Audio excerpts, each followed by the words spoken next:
Hello, geometry humans. How lovely it is to make a video for you today. I hope you're having a good day. Here's a little warm-up for you. Go ahead and pause the video and see what you can do with this. All right. So, I've been preaching for a little while now a couple of things in this class. Number one, keeping a notebook is a good idea. Interacting with your notebook is an even better idea.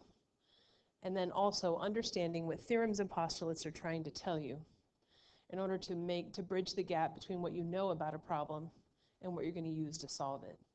As I'm adding theorems and postulates to your toolbox, it gets a little bit trickier to pick which one, and so you have to be careful about lining those things up with what you have and what you want. But with enough practice, that stuff gets kind of intuitive, just saying. So when you look at a problem like this, when you have a triangle, obviously you're going to pick some sort of theorem that has something to do with triangles. Notice you know about two angles of a triangle and you want a third angle of a triangle. So that narrows the possibilities of the theorems that you're going to use down to one that deals with angles of a triangle. And then, so you might start out with something like the triangle sum theorem, which would be the exact right one that would get you through this one. Now, some folks can just look at a problem like this and say, okay, well, I just know from common knowledge that a triangle's angles add to 180. And so what I need to do is take 180 and subtract 85 and then subtract 63, and that'll give me x. And this is not wrong. That's a great way to go about this. I'm not the kind of teacher who tells you you have to do it my way, but I am the kind of teacher who tells you if you are consistent about the way you approach problems, you can solve many more problems than if you try to tackle them individually one at a time and develop a process for each individual problem. So what I mean by that is that the triangle sum theorem says all three angles of any triangle sum to 180, and that suggests an equation. This equation that is suggested is the measure of angle 1 plus the measure of angle 2 plus the measure of angle 3 equals 180. And once you understand that the triangle sum theorem is trying to tell you that equation, now you can take, regardless of what is in those angles, whether it's numbers like in this problem or algebraic expressions in another problem, you can come in and replace those pieces with either numbers or algebraic expressions and work toward getting to the bottom of this problem. Now, it doesn't matter which one is 1, 2, or 3 as far as these angles go, and so let's just say that the measure of angle 1 is 85. It could be x, it could be 63, it's fine, and then pick another angle that's not the 85-degree one. I don't know, let's say the measure of angle 2 is 63, leaving us the measure of angle 3 is x. That's what we're trying to find, and that's going to equal 180. So what we've done is take this general equation here that's suggested by the theorem and dropped in the specifics of the problem. And that is a good general process. Understand the theorem, understand the general equation that is suggested by this theorem, and then drop the specifics of the problem into that equation. So then it's just a matter of remembering your algebra.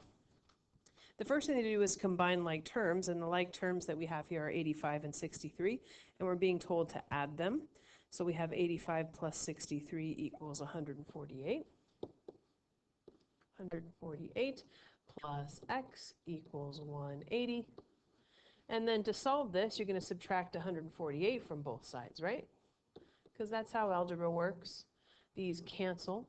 You have x equals whatever 180 minus 148 is. 180 minus 148 is 32. And now you know that x is 32 degrees. So you're done.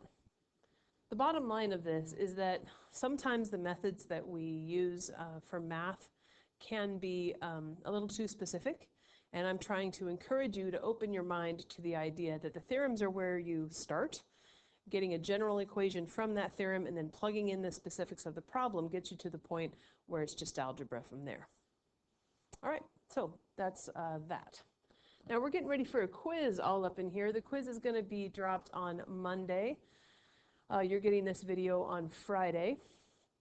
So let's get ready for that quiz. Here are the topics that are going to be on it. We're just going to be concentrating on perpendicular bisectors, angle bisectors, and triangle midsegments. This is going to finish up our study of triangles for a little while. We're going to jump into other sided polygons for a few sections, and then hopefully by the end of the year we're going to be rolling back into some triangles, talking about some trigonometry, which is super cool. When you're studying for a quiz or test, oftentimes students just do more problems, or maybe they do the problems that they haven't done yet because they haven't done the assignments, and that's great. Practice is very important, but it's only one piece of getting ready for a quiz. When you say the word study, that isn't really doing practice problems. Practice and studying are kind of different things, both important, but different.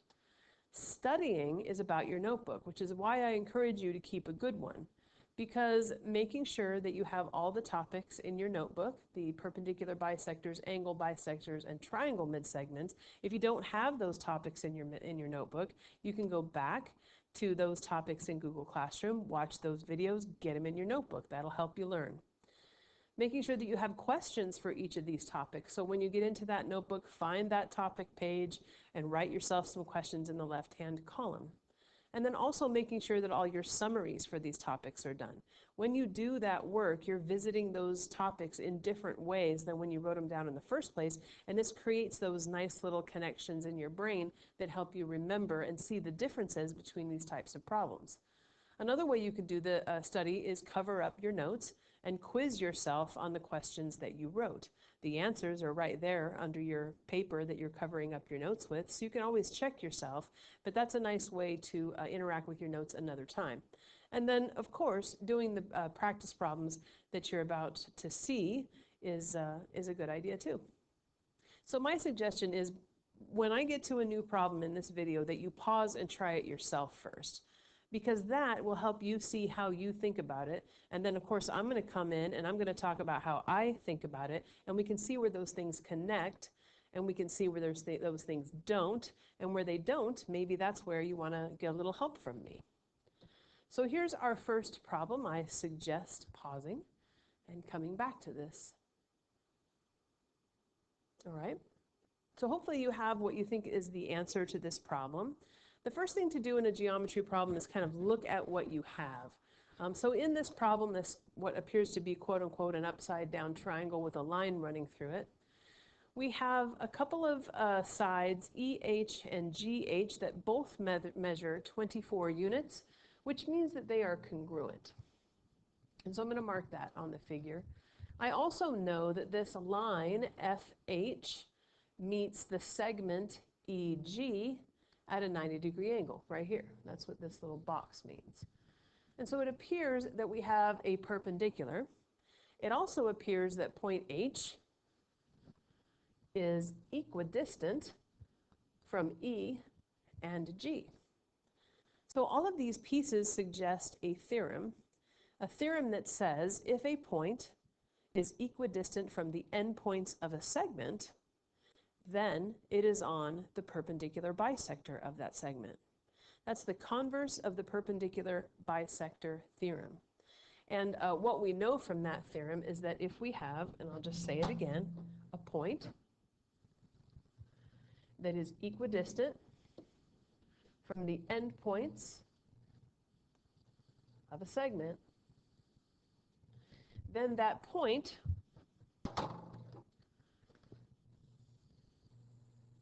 is on the perpendicular bisector of that segment. And really the only thing you needed to do was understand that it bisects the segment. We had every other piece, but that word bisector tells us the answer to this problem. Because we know if the distance between F and G is the same as the distance between F and E from the theorem, then we know if FG is 9.5, then EG has got to be 19. Why? Because EF also has to be 9.5, and the whole distance all the way across has to be 9.5 plus 9.5, which is, I'm pretty sure, 19. I'm just going to check myself. Yes, 19. Now, were you thrown a little bit? Did you expect me to say 9.5? That's because you got to be careful when you read these problems. In our practice together, we were just asked about EF, and so you might have said the answer was 9.5, and that's okay. There was just one step to go. Be sure you are reading the details of each problem. Okay, let's move forward. Try this one.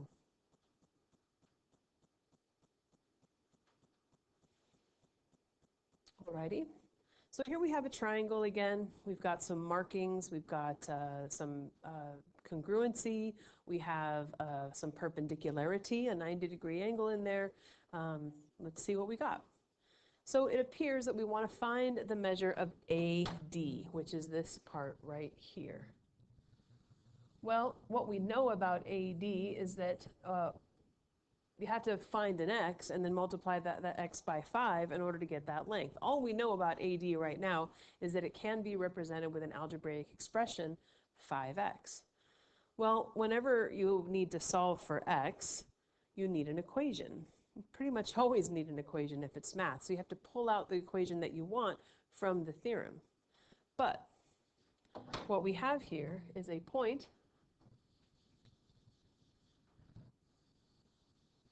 that is on the perpendicular bisector of a segment. And the perpendicular bisector theorem says if a point is on the perpendicular bisector of a segment, then it is equidistant from the endpoints of that segment, meaning that DA is congruent to DC.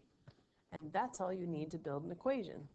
Because if DA is represented by this little bit, 5x, and DC is represented by this little bit, 3x plus 14, then the theorem tells us that since those are the same, we can relate them with an equal sign.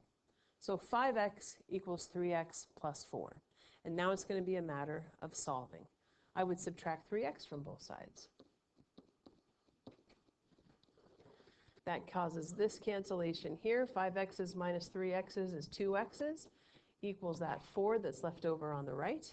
And then dividing both sides by 2 gives us x equals 2, which is great information, but we're not done because we're trying to find the measure of AD, and what we know is x. But that's okay, because we know that AD equals 5 times whatever x is, which means it equals 5 times 2. Which means it's 10.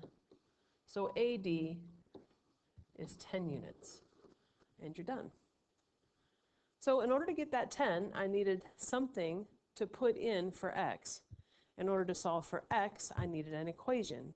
In order to build an equation, I need a theorem that tells me how I'm going to relate those algebraic expressions. And the perpendicular bisector theorem is the one that did it for us. All right, here's another problem to try.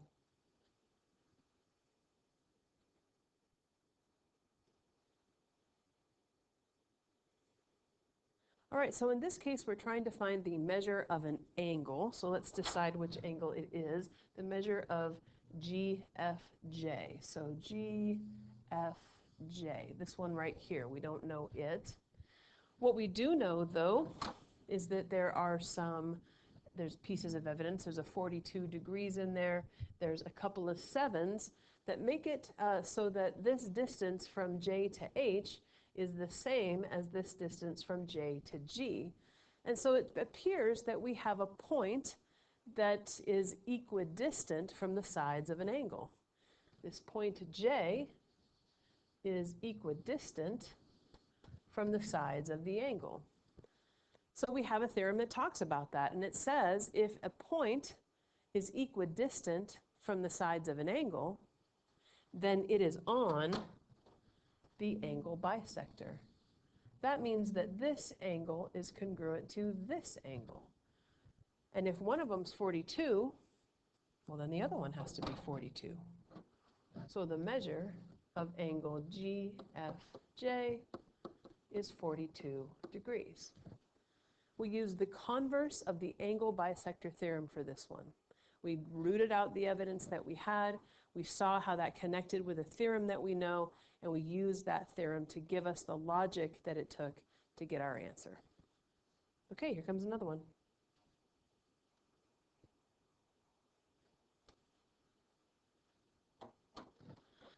All right, this one's similar to the last one, but we have different evidence. Let's see, we have a point, we have an angle, we have some distances, but now these are being related by algebraic expressions, so clearly we're going to need an equation. That's our strategy. So let's look at what we have. Well, the first thing I notice is that this angle, and I'm just going to point at it, PQS, is exactly the same as RQS. Those are congruent, and so we have congruent angles there. Well, if we have congruent angles, that means that this ray, QS, is a bisector of that angle, which means we have a point on the bisector of an angle. And we have the angle bisector theorem that says if a point is on an angle bisector, which is what we have, then that point is equidistant from the sides of the angle, which means that this distance between P and S is exactly the same as the distance between R and S. So now we can say that 5x, which is the distance represented through PS, and 6x minus 5, which is all we know about RS, must be equal. Now, pretty much every time we've built an equation in this class so far, we've just stuck an equal sign in the middle. Please be careful. That will not always be the strategy, so be sure you're using those theorems. Right now, it's a great guess, but it'll get more complicated, so be careful. Now on this one, let's see, I'm going to subtract 6x from both sides. That's going to create this cancellation right here, and 5x's minus 6x's is essentially negative 1x, and that equals the negative 5 we have on the right. Notice that negative did not cancel. Now sometimes you'll see negative 1x expressed like this, negative x equals negative 5. That's another way of writing that same step. That's okay.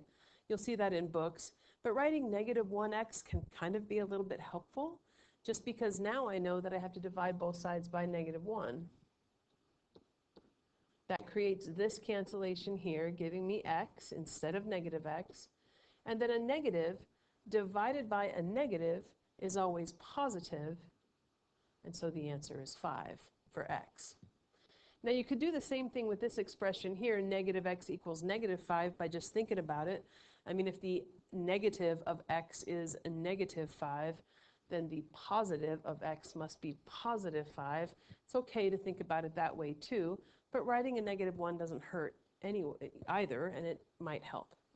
So now that we know that x equals 5, we're trying to find the length of RS, which is this one here. So we need to take that 5 and jam it in the right spot. So we should have that RS equals 6x minus 5. But we know that x is 5, so we have 6 times 5 minus 5. And then 6 times 5 is 30 minus 5. And so 30 minus 5 is 25, so RS is 25. Again, just like in that last problem, we needed to find the length of a side. But that side was represented by something that had an x in it, which means that we have to solve for x. When we want to solve for x, we have to build an equation. And in order to build an equation, we need a theorem. Not the same theorem as last time, a different one because we have a different situation, but the process of using those things is the same. Right? Well, that's the same problem. Try this.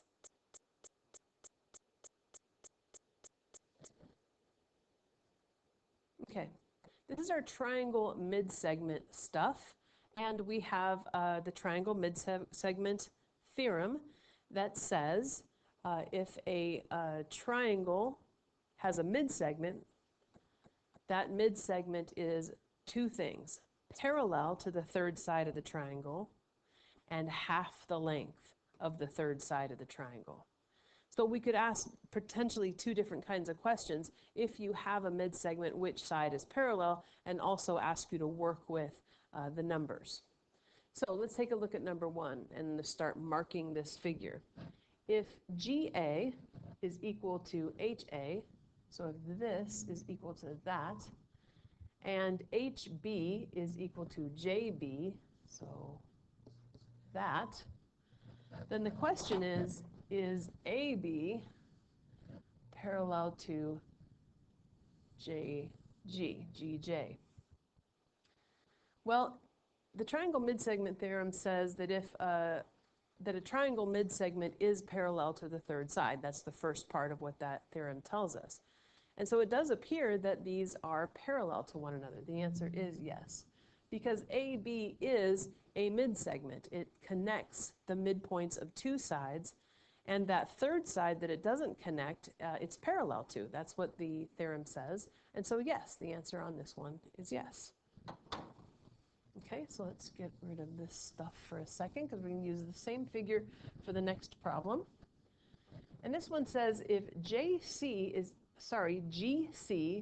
equal to JC, so let's see, GC is this one, sorry, not parallel to, equal to JC, this one, and GA, this one, is equal to HA, this one, is AC parallel to HJ? And again, I'm going to say yes.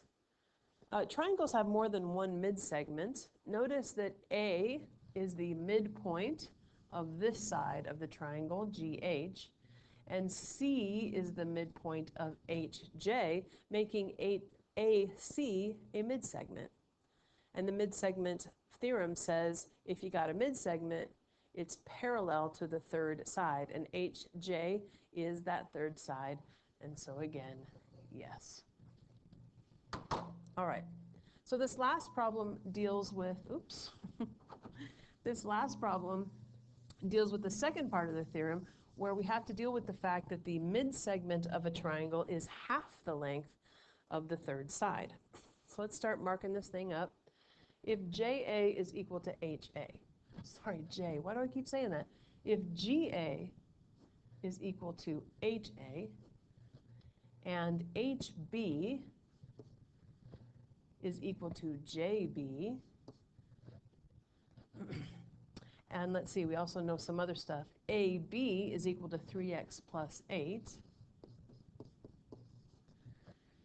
and GJ is 2x plus 24. I think we did this one in class and on the video, but that's okay. What is AB? So overall, what we're trying to find is the length of this segment. All right. Well, let's play with this for a second. I'm going to draw a triangle, and we can kind of think about this together.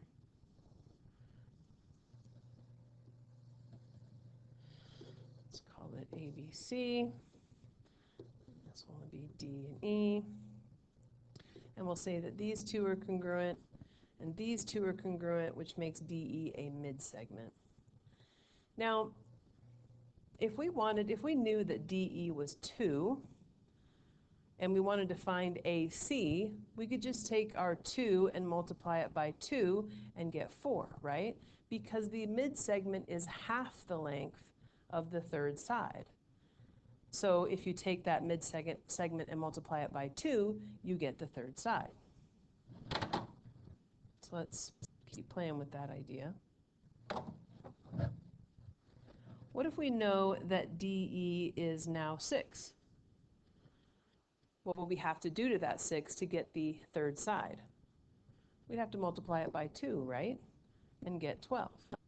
Every time, we're going to multiply by 2. I'm making a mess of this.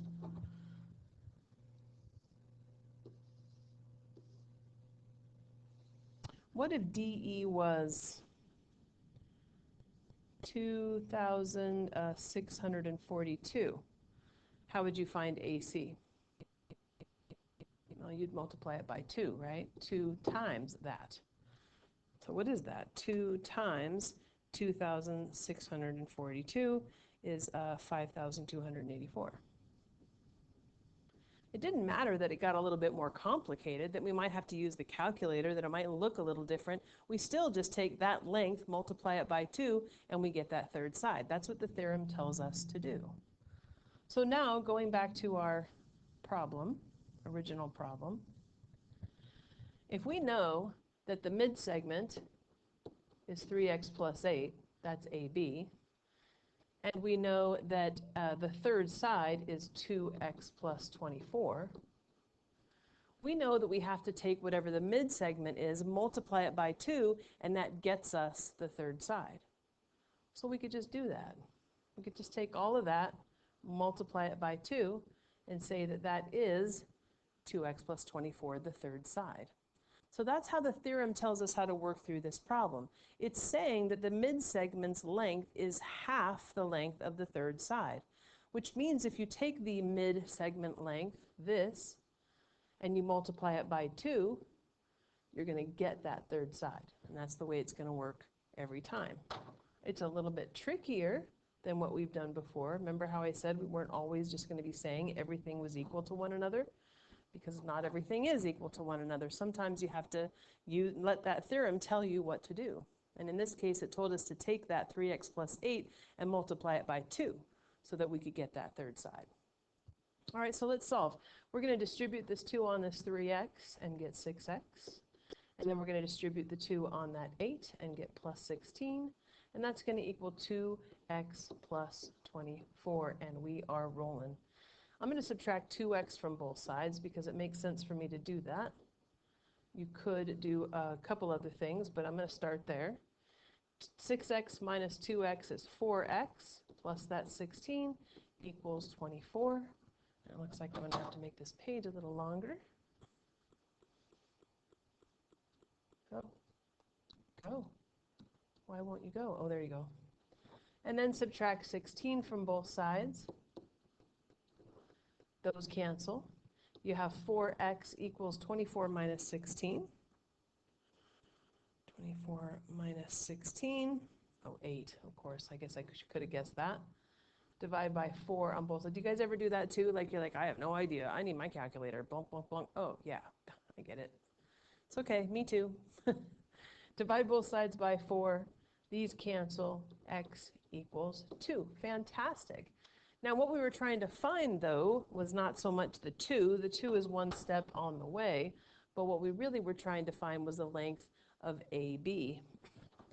Well, we know that AB is 3x plus 8.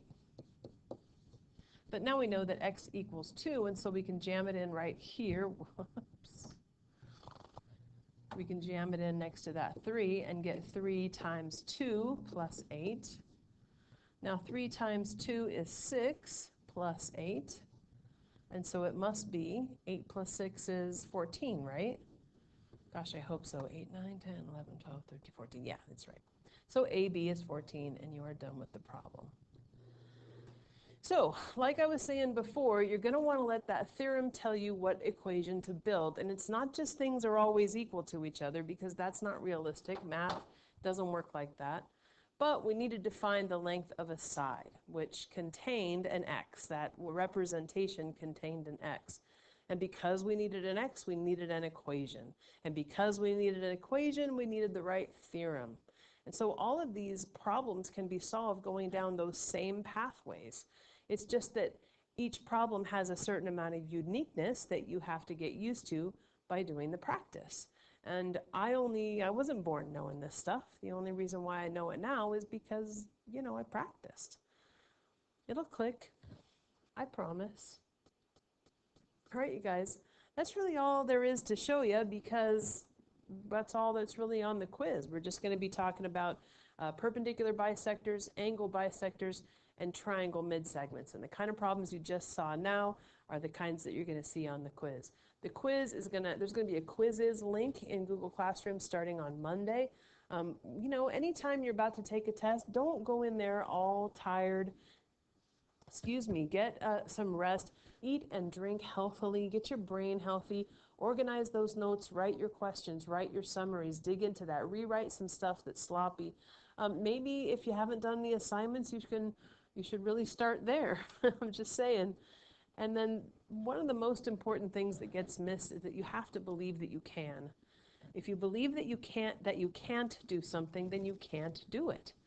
If you believe you can do something, then you have a chance. All right, you guys, don't forget that I love to be helpful, so do call upon me if you need something. Have a wonderful day. Talk to you later. Bye.